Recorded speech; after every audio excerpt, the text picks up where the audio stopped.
Isaías 2. Ecero do Senhor. É palavra que Isaías e o homem de Amos a mira tocando de Juda e Jerusalém. A worlo suceder de último dia não, que o ecero de casa do Senhor lo word estabeleci, como ecero principal, e lo word halsa mais alto que o ecerito não. E tur nação lo baixa baina de. E hopi pueblo lo bimbisa, bang, laga nos subi baina ecero do Senhor, na casa do Senhor de Jacob. Pa esse ano nos tocante de su caminho não, e pa nos cana de subirerra não. Pa somba eleilo sali for de Sion, e a palavra do Senhor for de Jerusalém. E ele juzga entre a nação não, e lo repreende hopi pueblo. E não lo bate na espada não traha plurco não, e não lo bate na lança não traha skerpas nuico não.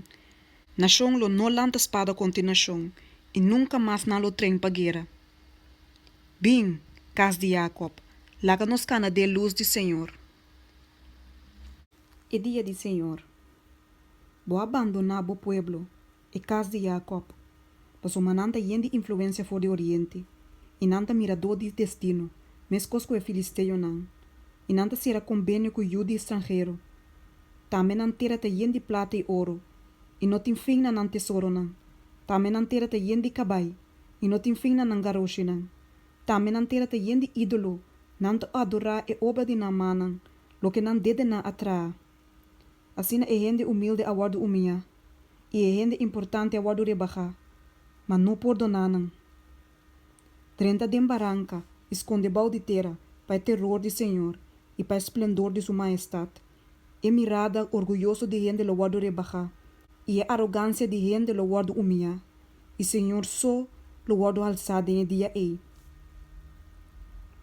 Mas o Senhor de exército não tem dia contra tur gente orgulhoso e arrogante, e contra tur gente alçar para não guardo rebaixar, e contra tur palo de seda de Líbano, arrogante e alçar, contra tur palo de eg de Basan, contra tur cero arrogante, contra tur serito alçar, contra tur toron alto, contra tur muralha fortificar, contra tur barco de Tarsis, e contra tur bonita obra de mão, é orgulho de gente lo guardo humilhar, e é arrogância de gente lo guardo rebaixar.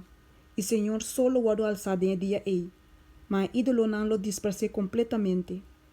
Gente lo drenta den cueva não den barranca, e den buraco não den terra, para motivo de terror de Senhor, e para motivo de esplendor de sua majestade. Ora que ele lanta para se terra tembla. Den dia ei gente lo tira na ídolo não de plata e na ídolo não de ouro, que na trapa na adorar, para mol iraton de a noite. Pa bai den esquerda não den barranca, e den hol não den barranca alto, para motivo de terror de Senhor, e para motivo de esplendor de sua majestade. Ora que ele lanta para se terra tembla. Stop de confiar de gente, quem é sua receita den sua nishi, pois não que valor é tem.